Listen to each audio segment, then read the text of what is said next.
2장 36절에서부터 41절까지의 말씀입니다. 우리 다 같이 합독하시겠습니다. 그런즉 이스라엘 온 집은 확실히 알지니 너희가 십자가에 못 박은 이 예수를 하나님이 주와 그리스도가 되게 하셨느니라 하니라. 그들이 이 말을 듣고 마음에 찔려 베드로와 다른 사도들에게 물러 이르되 형제들아 우리가 어찌할꼬 하거늘 베드로가 이르되 너희가 회개하여 각각 예수 그리스도의 이름으로 세례를 받고 죄 사함을 받으라. 그리하면 성령의 선물을 받으리니 이 약속은 너희와 너희 자녀와 모든 모온대 사람 곧 주 우리 하나님이 얼마든지 부르신 자들에게 하신 것이라 하고 또 여러 말로 확증하며 권하여 이르되 너희가 이 패역한 세대에서 구원을 받으라 하니 그 말을 받은 사람은 세례를 받음에 이 날에 신도의 수가 3,000이나 더하더라. 아멘. 저는 오늘 여러분과 함께 사도행전 2장 36절에서부터 41절 말씀을 가지고 함께 나눌 설교의 제목은 더하시는 하나님입니다. 우리가 잘 알고 있는 것처럼 하나님이 이 천지를 창조하기 전에 이 온 우주는 공허하였고 텅 비어 있었습니다. 생명이 없었고 흑암이 가득했던 것이죠. 하나님께서는 그리하여 말씀하셨습니다. 빛이 있으라. 이 텅 빈 공간 가운데 이 우주 가운데 하나님의 말씀으로 하나님으로 말미암아 새로운 일이 시작된 것입니다. 그리하여 이 텅 빈 우주에 빛이 더해졌고 그 위에 생명이 더해졌고 아름다움이 더해졌습니다. 우리가 예배 시간에 또한 교회에 올 때 항상 십자가를 봅니다. 여러분 십자가를요 멀리서 바라보면요 플러스처럼 보입니다. 십자가는 더하는 역사가 있는 것입니다. 예수님은 홀로 이 땅에 오셨지만 그는 그 십자가에서 모든 물과 피를 쏟으심으로 말미암아 우리의 죄를 짊어지시고 죽으시고 부활하심으로 말미암아 그는 많은 형제들을 하나님의 자녀들을 십자가를 통해서 얻으셨습니다. 그리하여 그분의 사랑도 오늘날까지 계속 흘러가고 있고 더해지고 있으며 또한 이 땅 가운데 주 예수 그리스도를 믿는 우리 모든 성도들은 그 하나님의 은혜를 주님의 은혜를 날마다 더 많이 체험하고 있습니다. 우리 하나님은요 빼시는 분이 아니십니다. 우리 하나님은 더하시는 분이십니다. 우리의 눈물 위에 하나님께서 소망을 허락해 주시고요, 우리의 상처 위에 하나님께서는 치유를 회복을 허락하시고요, 또한 우리의 부족함 가운데 하나님께서는 넘침을 우리에게 허락하신 줄로 믿습니다. 그러므로 오늘 이 시간 하나님께서는 오늘도 우리에게 무엇인가를 더하기를 원하시는데 우리를 향한 교회를 향한 그 더하신 하나님의 말씀을 함께 묵상하기를 원합니다. 기독교 역사 가운데 보면 놀라운 부흥의 역사가 여러 번 등장합니다. 18세기에 미국의 부흥의 대각성이라는 그런 놀라운 사건이 있었고요. 1906년에 아주사 거리에서 우리가 잘 알고 있는 것처럼 성령 충만, 성령 침례가 임했던 역사도 우리가 알고 있습니다. 미국뿐만 아니라 우리 대한민국에도 여럿 있지요. 1903년에 원산 대부흥, 또한 1907년에 평양 대부흥, 이렇게 대부흥이라는 부흥의 역사를 우리가 세계 곳곳에서 발견합니다. 하지만 이 부흥의 원조는 어딜까요? 우리가 너무나 잘 알고 있는 것처럼, 그리고 오늘의 본문의 말씀을 우리가 함께 읽었던 것처럼 2000년 전에 예루살렘에서 있었던 예루살렘의 대부흥의 역사인 것입니다. 성령이 강권적으로 성령이 강림한 그 날에 예수님의 제자들이 방언이 터지고 성령 충만하여 이제 밖으로 나가 복음을 전파했을 때 베드로가 설교를 마치자마자 3,000명이나 더하는 놀라운 부흥의 역사를 우리가 오늘 본문 통해서 보게 된 것입니다. 사랑하는 성도 여러분, 2000년 전에 있었던 그 부흥의 역사, 그리고 역사적으로 뒤돌아볼 때 세계 곳곳에 있었고 또 우리나라에 있었던 그 부흥의 역사는 과거의 일이 아닙니다. 과거에도 일하셨던 그 하나님이 오늘날에도 그리고 우리 교회에도 동일하게 역사할 수 있음을 우리는 믿어야 합니다. 그렇다면 우리가 이러한 부흥을 사모한다면 어떻게 이러한 부흥을 우리가 체험할 수 있을까요? 어떻게 이러한 하나님의 더하는 역사를 우리도 볼 수가 있을까요? 첫 번째, 그 부흥을 우리가 체험하기 위해서는 우리는 먼저 은혜를 더하시는 하나님을 체험해야 되는 것입니다. 우리 하나님이 처음에 무엇을 더하시냐고요? 다름 아니라 은혜를 더하십니다. 여러분, 은혜는 무엇입니까? 은혜는 바로 예수 그리스도이십니다. 그러면 우리가 은혜를 더하시는 그 하나님을 체험하기 위해서는 우리는 먼저 그 예수 그리스도와의 인격적인 관계가 회복되어야 되는 것이죠. 그 말인즉슨 부흥은 시작은 어디서부터 비롯된다? 바로 회개에서부터 비롯된다는 것을 우리는 기억해야 됩니다. 우리 오늘의 본문의 말씀, 베드로가 너희의 죄를 회개해야 된다라고 말했을 때, 너희가 그 십자가에 못 박은 예수 하나님의 아들이다라고 말했을 때 사람들이 그 말을 듣고 가슴에 마음에 찔림이 있었습니다. 자들의 죄를 깨닫게 된 것이죠. 그래서 베드로에게 다가와 말합니다. 우리가 어찌해야 하고 우리가 무엇을 해야 됩니까? 라고 베드로에게 물었던 본문의 말씀 우리가 읽었습니다. 이것은 그냥 어떠한 좋은 이야기를 듣고 아 맞아 이렇게 그치는 것이 아니라 그 이야기를 듣는 것을 넘어서 삶으로서 그 변화의 모습을 나타낸다는 것이죠. 우리도 마찬가지입니다. 여러분, 우리가 예수 그리스도를 믿습니다. 하지만 우리가 예수 그리스도를 믿고 나서 우리의 삶의 모습은 어떠합니까? 혹시 예수님이 믿고 나서도 지금 나의 모습이 여전히 죄 가운데 죄를 범하며 죄의 한복판에 살고 있는 우리의 모습이 있는 것은 아닙니까?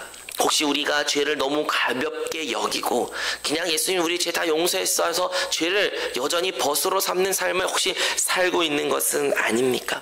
여전히 혹시 우리가 세상을 사랑하는 마음이 있는 것은 아닙니까? 혹시 예수님을 믿는다 하면서 여전히 나의 고집과 아집과 나의 천연적인 자아를 그대로 사랑한 모습으로 살고 있는 것은 아닙니까? 우리는 이 모든 것에서부터 그 죄들을 주님께 낱낱이 고하는 것을 넘어서 그것을 돌이켜야 됩니다. 여러분, 부흥은요 회개로부터 비롯되는 것입니다. 그 회개라는 것은 곧 우리 주님과의 관계의 회복을 말하는 것이죠. 여러분, 회개란 단어는요 헬라어로 메타노니아라고 말합니다. 이 말은 즉슨요 자기의 보는 그 방향에서부터 돌이키다라는 것이에요.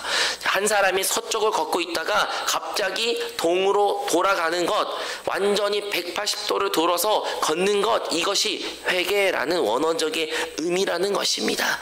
그냥 잘못했어 깨닫고 멈추는 것이 아니라 그 일에서부터 돌이켜서 완전히 반대의 삶을 사는 것이 진정 회개의 의미라는 것입니다. 여러분, 우리가 회개하면요 우리의 삶이 바뀝니다. 우리의 말이 바뀌고요, 우리의 습관이 바뀌고요, 우리의 사람들의 관계가 바뀌고요, 우리의 행동이 바뀝니다. 여러분, 그러므로 우리가 이 부흥을 진짜 체험하기를 원한다면 우리는 먼저 회개를 해야 됩니다. 진짜 말로써 하는 회개가 아닌 우리의 삶이 변하는, 삶이 180도로 돌이키는 그 회개를 드릴 때 우리는 하나님의 부흥을 체험하게 됩니다. 회개라고 나서 베드로가 그들에게 말하죠. 너희가 세례라고 말하지만 우리가 알고 있는 것처럼 침례를 받아야 된다라고 말합니다. 침례는 무엇입니까? 온 존재가 물에 깊이 잠겼다가 다시 나타나는 것, 우리가 옛사람은 죽고 다시 그리스도 예수 안에서 새 사람을 사는 것을 우리가 침례라는 것을 말합니다. 네, 우리가 회개를 해야 됩니다. 근데 그 회개를 그냥 우리의 죄를 자백하고 돌이킨 것을 넘어서 이제는 어떠한 삶을 살아야 되냐? 바로 그리스도가 사는 삶을, 내가 사는 것이 아니라 그리스도가 사는 삶을 살아낼 때 우리는 주님의 부흥을 보게 되는 것입니다. 우리 옛사람은 그리스도와 함께 이미 십자가에서 죽었습니다. 우리 옛사람을 바라보고 옛사람을 붙잡고 옛사람으로 사는 것이 아니라 그리스도를 덧입고 그리스도를 살아내며 그리스도가 사는 그 삶을 살 때 우리는 하나님의 역사를 보게 되는 것입니다. 또한 침례라는 것은요 세상과 완전한 단절을 의미합니다. 여러분, 그 2000년 전에 그 침례의 의미는요 많은 사람들 앞에서 침례식을 거행했어요. 즉 세상에 있는 수많은 사람들에게 말한 겁니다. 나는 이전과 다른 사람이 된다.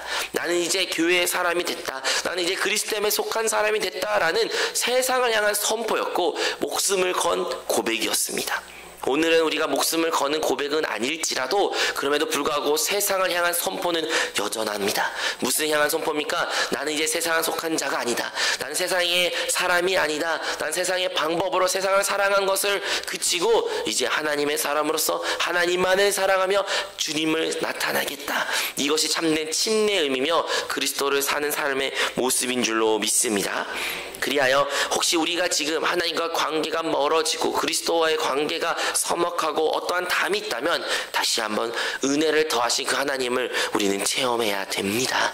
그 은혜는 바로 그리스도로부터, 우리의 회개로부터, 그 십자가로부터 비롯됨을 우리 모든 성도 여러분 기억하시기 바랍니다. 두 번째로 우리 하나님께서는요, 능력을 더하시는 하나님을 우리는 기억해야 됩니다. 여러분, 능력은요 다름 아니라 바로 우리 성령 하나님을 비롯된 것입니다. 하나님께서는 성령을 오늘 본문의 말씀같이 선물로 우리에게 주신 것입니다. 여러분, 우리는 이 성령을 귀하게 여겨야 돼요. 성경에 기록되기를 너희가 악할지라도 자녀에게 좋은 것을 줄 줄 알거든 하물며 하늘에 계신 아버지께서 구하는 자마다 무엇을 주셔요? 성령을 주시지 아니하겠냐라고 기록되어 있는 것입니다. 이해 안 가시지 않습니까? 여러분, 구하면 물론 좋은 것을 원하죠. 근데 성령이 우리에게 그렇게까지 좋은 것일까요?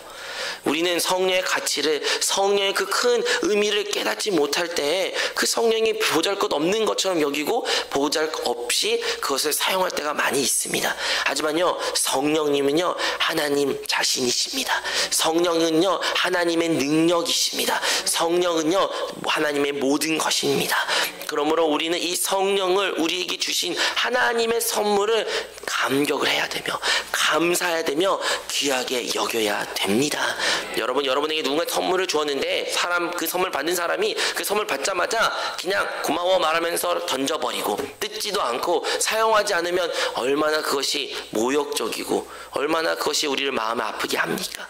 하나님 주신 그 성령, 그 선물을 우리가 어떻게 지금 받고 있습니까? 어떻게 사용하고 있습니까? 우리는 이 하나님의 주신 이 성령을 하나님의 선물임을 다시 한번 기억하여 그 능력을 우리 안에서 나타내야 합니다.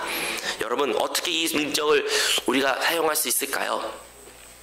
그들이 이러한 부흥을 이끌 수 있었던 것은요, 그 성령이 그들에게 임했을 때, 성령 충만을 그들이 받았을 때에 복음을 전파하고 수많은 영혼들이 얻었고 부흥이 그 교회 가운데 임했던 것처럼 오늘날에도 우리 삶 가운데 이러한 부흥을 체험하기 위해서는 우리는 다시 한번 하나님 주신 이 선물을 가지고 성령의 충만함이 필요하다는 것입니다. 성령은요, 예수 그리스도 믿는 모두에게 이미 하나님께서 값없이 주어 주셨습니다. 성령이 아니고서 우리는 예수를 구주로 고백할 수도 없습니다. 하지만 무엇이 문제일까요? 바로 그 성령의 충만함이 우리 안에 없다는 것입니다. 여러분, 충만이란 단어의 의미가 무엇입니까? 충만이라는 의미는요, 어떠한 잔이 물이 가득하다라는 의미인데, 이 가득하다는 그냥 절반, 3분의 2, 거의 꽉 찬 것을 아니라 꽉 찬 것을 넘어서 그 물이 옆으로 흘러 차고 넘치는 상태를 충만이라고 말합니다. 그런데 그러한 충만 상태가 되기 위해서 물이 그 컵을 온 존재를 덮기 위해서는 끝없이 물을 부어야 되죠. 그 붓는 것을 멈추는 순간 그 충만한 상태가 되지 않게 됩니다. 우리도 마찬가지입니다. 우리는 항상 성령을 사모해야 되는데 어떠한 성령을 사모해야 되냐? 성령 충만한 상태를 우리는 사모해야 된다는 것입니다. 오늘도 우리에게 필요한 것은 바로 성령 충만입니다. 여러분, 2000년 전에도요, 제자들이 성령 충만을 위해서 기도하였고 성령 충만할 때 그들의 부흥을 보게 되었습니다. 오늘날에도 우리에게 필요한 것은요, 다름 아니라 이 성령의 충만함입니다. 우리가 이 성령의 충만함을 우리가 받게 된다면 우리는 다시 한번 그 부흥을 볼 수가 있다는 것입니다. 여러분, 성령 충만은 바로 지금 이 자리에 나타나야 된다는 것입니다. 우리의 가끔 하는 착각은 성령 충만해야지 맞아 라고 하면서 바로 예배 마치고 그냥 돌아가는 때가 참 많이 있습니다. 여러분요, 성령 충만은 언젠가 받아야지가 아니라 바로 이 시간 지금 우리는 성령 충만을 사모해야 되며 구해야 되며 성령 충만함을 받아 우리 일상 가운데 살아가야 되는 것입니다. 여러분, 성령 충만한 자는요 반드시 영혼을 얻게 됩니다. 성경의 수많은 성령 충만한 자들이 영혼을 얻었고 복음을 전파하였고 복음의 증거자들이 되었습니다. 우리가 잘 알고 있는 것처럼 성령의 충만함을 받은 주님의 수많은 제자들이 결국에는 죽음조차도 두려워하지 않았던 그 담대함으로 복음을 전파했습니다. 오늘날 우리가 복음을 말하는 것이, 복음의 증거자로 살아가는 것이 때로는 두렵고 또한 염려, 걱정, 근심이 많이 우리 안에 엄습합니다. 그것은 자연스러운 일입니다. 그리하여 우리는 다시 한번 성령 충만함을 사모해야 됩니다. 다시 한번 이 시간 우리가 이 새벽 기도를 통해 성령 충만을 위하여 기도할 때, 성령 충만한 자가 될 때에 놀라운 부흥을 우리가 체험하게 됩니다. 누가 충만해야 될까요? 바로 내가. 한 사람 한 사람 내가 성령 충만하면 됩니다. 그냥 네가 충만해야지, 우리가 충만해야지, 너무나 아름답고 좋은 말이지만 사실 성령 충만은 우리의 개인에게 달린 문제입니다. 다른 사람에게 강요하지 마십시오. 다른 사람의 일이 아닙니다. 내가 충만해야 됩니다. 내가 성령을 사모해야 됩니다. 그래야 우리가 성령 충만할 때 우리 한세교회가 기도하는 그 한두 명의 영혼을 얻을 수 있는 자가 되는 줄로 믿습니다. 마지막으로 우리 하나님은요, 영혼을 더하시는 하나님이십니다. 우리가 잘 알고 있는 것처럼 하나님의 그 부흥은 결국엔 영혼을 얻음으로써 나타내는데, 근데 이 모든 일은 전적으로 하나님의 주권에 달려 있습니다. 우리가 회개해야 되고, 우리가 하나님께 부르짖어야 되고, 우리가 성령 충만해야 되며 복음을 전파하고 그들을 양육해야 됩니다. 하지만요, 결국엔 부흥의 역사는 하나님이 하신 것입니다. 심는 자가 있고 물 주는 자가 있고 거두는 자가 다 있을지라도 자라게 하시는 하나님이다 라고 말하는 것처럼, 우리가 이 모든 부흥의 역사를 진정으로 사모하기를 원한다면, 또한 보기를 원한다면 하나님의 전적인 주권임을 기억하며 그분의 주권을 우리는 인정해야 되며 또한 기도해야 되는 것입니다. 여러분, 우리가 많은 경우에는 그 부흥을 못 볼 때가 많이 있습니다. 왜 못 보게 될까요? 왜냐하면 사람의 교만이 그 자리에 틈탈 때 우리는 하나님의 부흥의 역사를 멈추게 된다는 것입니다. 많은 교회는요, 성령 충만할 때가 많이 있습니다. 그러니까 성령 충만해서 영혼을 얻고 또한 많은 사역을 감당할 때도 있습니다. 하지만 우리가 실수가 많이 범하는 것은 그런 일들이 나타날 때 내가 했다, 나로 말미암아 됐다라고 우리가 말할 때가 참 많이 있습니다. 내가 없으면 안 되지, 이렇게 교회된 것은 나 때문이야, 내가 없으면 어떻게 하나님이 이 교회가 돌아가겠어, 담임 목사님에게 내가 없으면 안 돼, 이러한 생각들이 우리에게 엄습할 때 그것은 부흥의 끝을 말하는 것입니다. 여러분, 사람의 교만이, 사람의 자랑이 들어간 순간 하나님의 영광은 사라지게 되는 것입니다. 그러면 우리가 기도하는 것은 바로 우리 안에 있던 그 모든 교만이 사라지기를 위해서 우리는 기도해야 되는 것입니다. 여러분, 교만은요, 부흥을 막는 가장 큰 장애물입니다. 성령 충만한 사람은요, 결코 자신을 드러내지 않습니다. 성령 충만한 사람은 오직 그리스도만을 말하내며 그리스도가 나타납니다. 성령 충만한 사람은 오직 하나님의 이름만을 높입니다.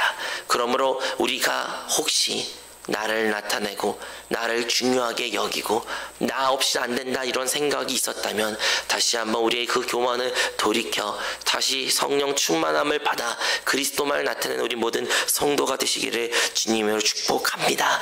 우리 교회가, 우리 모든 성도가 오직 하나님만을, 그의 이름, 주님의 이름만을 찬양하고 찬미할 때, 또한 성령의 인도하심에 순종하고 그 기름을 따라 살아갈 때, 마지막으로 우리의 모든 일상 가운데 일어나는 하나님께 영광을 돌릴 때 하나님의 부흥이 우리 가운데 임하게 될 것이며 많은 영혼을 더하는 역사를 우리가 보게 될 줄로 믿습니다. 우리가 한두 명을 영혼을 위하여 이제 기도하고 있고 그들을 품고 그들을 10번 찾아가고 또한 만날 것이며 복음을 전파할 것입니다. 하지만요, 그 모든 일에 우리가 낙심할 필요가 없습니다. 왜냐하면 그 모든 일에 그 주권은 하나님의 손에 달려있기 때문입니다. 내가 부족해서, 내가 못해서, 아니면 잘돼서, 내가 잘해서, 내가 찾아가서가 아닌 그냥 모든 것이 하나님의 주권에 있음을 우리는 기억해야 될 뿐이며 그냥 성령의 기름 부음에 순종하는 성도가 되어야 될 줄로 믿습니다. 그러므로 부흥은요, 철저하게 하나님의 은혜입니다. 아무리 우리의 인간의 노력으로 많은 것을 노력하였고 많은 것을 행할지라도 그 결과는 하나님의 손에 있습니다. 여의도 순복음교회가 세계의 가장 큰 단일교회로 부흥될 수 있었던 것도 침켄트라는 교회가 담임 목사님을 통해서 큰 교회를 세워졌고 그 이슬람 국가에 말도 안 되는 큰 십자가가 세워질 수 있는 것도 다 하나님의 은혜입니다. 물론 조인기 목사님을 통해서, 담임 목사님을 통해서 놀라운 그 부흥이 그 교회에 임했지요. 하지만 그들의 고백은 무엇입니까? 그 모든 것은 다 하나님의 은혜였다는 것입니다. 우리도 그러한 고백을 해야 됩니다. 여러분, 우리의 삶에 성공과 실패 그렇게 중요하지 않습니다. 중요한 것은 내가 하나님께 순종하고 있는지, 내가 그 은혜를 지금 입고 있는지, 그리고 그 은혜를 내가 구하고 있는지, 그의 삶의 태도가 우리에게 매우 중요한 것입니다. 우리 안세교회도 이런 하나님의 은혜, 하나님의 이 사랑을 깨닫는 그러한 교회가 되기를 소망합니다. 그 하나님의 은혜가 우리에게 임할 때 우리 안세교회도 반드시 그 1000여 명의 성도를, 주일 출석 성도를 우리가 다 이루게 될 줄로 믿습니다. 오늘의 설교 제목, 그 더하시는 하나님에 대해서 우리 함께 나눴습니다. 하나님께서는요, 교회 가운데 끝없이 많은 것을 더하실 것입니다. 하나님의 은혜를 더하실 것이며, 하나님의 그 성령을 더하실 것이며, 또한 영혼을 더하시며, 우리 한세교회도 동일한 역사를 우리에게 허락하실 줄로 믿습니다. 그런데요, 왜 이러한 더하신 하나님을 우리 교회 가운데서 우리가 체험해야 될까요? 왜 이러한 하나님을 우리가 반드시 만나야 되며 누려야 될까요? 왜냐하면 이러한 더하시는 하나님을 우리가 교회 가운데서, 신앙생활 가운데서 누리게 된다면 우리의 삶 가운데서도 하나님의 그 더하심을 체험하기 때문입니다. 사실 우리는 교회의 이러한 더하심의 말씀에 큰 은혜를 받을 수 있지만, 실질적으로 나의 삶 가운데 처한 문제, 그것이 직장, 재정적인 사람들의 관계, 건강의 문제가 더 크게 보일 때가 있습니다. 그래서 그 문제가 해결되는 것이 중요하고, 나의 삶에 많은 결여를 채우실 하나님을 우리는 찾고 구하고 부르짖습니다. 네, 그 문제가 너무 중요하기에 하나님도 그 문제를 반드시 해결해 주실 것입니다. 하지만 하나님에게는 순서가 있습니다. 우리 주님께서도 말씀하셨죠.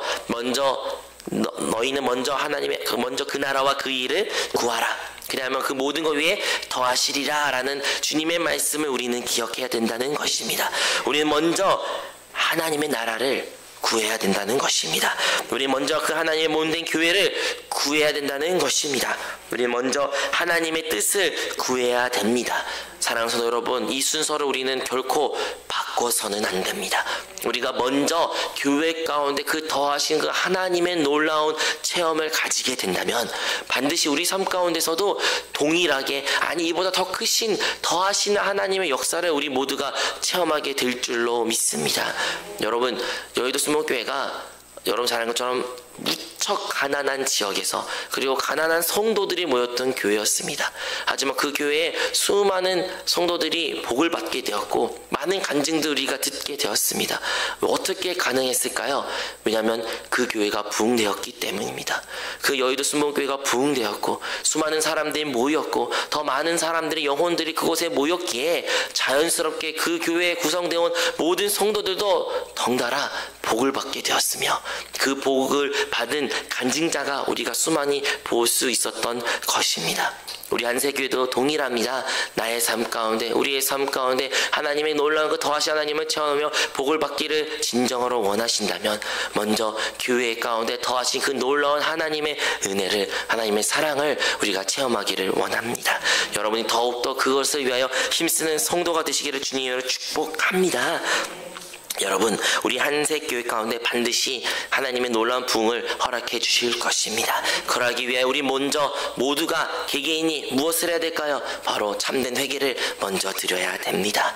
그 다음에 성령을, 하나님 주신 선물임을 알므로 말미암아 그 성령 충만하고 성령을 따라 사는 삶을 살아야 됩니다. 그리고 마지막으로 우리는 이 모든 것이 하나님의 은혜임을 기억하며 나의 자랑이 아닌, 나의 의가 나타나는 것이 아닌 오직 그리스도만이 나타나며 하나님이 하신 이름을 고백하고 인식하는 그런 삶을 살아야 됩니다. 이렇게 교회에 더하신 하나님을 경험하게 된다면 우리 개인의 삶 가운데서도 이보다 더 크신 하나님의 더하신 축복을 보게 될 것이며, 그 축복을 통해서 다른 이들에게도 나눠주며 그들에게도 복음을 전할 수 있는 선순환이 나타나게 될 줄로 믿습니다. 우리 그 하나님의 은혜가 우리 사랑하는 모든 성도님들의 삶 가운데, 그리고 가정과 또한 여러분의 그 교국 가운데 충만하게 임하기를 예수님으로 축복합니다. 기도하겠습니다. 사랑이 많으신 하나님, 그 더하신 하나님의 역사를 우리 모든 성도들이 다시 한번 묵상하며 또한 체험하기를 원합니다. 아버지, 우리에게 다시 한번 참된 회개를 허락하여 주시옵소서. 그래야 다시 한번 성령 충만의 사모한 자가 되어 성령을 따르는 성도가 되게 하여 주시옵소서. 그래요, 그 어떠한 우리의 노력과 우리의 어떠한 자랑보다 하나님의 은혜만을 구하게 하여 주시고 그 은혜를 통하여 주의 부흥을 보게 하여 주시옵소서. 그래야 우리 한세교회 그 부흥이 임할 때 우리 모든 사랑하는 성도들 그 삶 가운데서도 그 더하신 하나님을 체험하게 하여 주시고 저들의 그 병든 몸 가운데 치유가, 저들의 경제적인 어려움 가운데 주님의 풍요가, 저들의 깨어진 관계 가운데 회복이 나타나게 하여 주시옵소서. 예수 그리스도의 이름으로 기도합니다. 아멘. 하늘에 계신 우리 아버지여, 이름이 거룩히 여김을 받으시오며 나라가 임하시오며 뜻이 하늘에서 이루어진 것 같이 땅에서도 이루어지이다. 오늘 우리에게 일용할 양식을 주시옵고 우리가 우리에게 죄 지은 자를 사하여 준 것 같이 우리의 죄를 사하여 주시옵고 우리를 시험에 들게 하지 마시옵고 다만 악에서 구하시옵소서. 나라와 권세와 영광이 아버지께 영원히 있사옵나이다. 아멘. 할렐루야.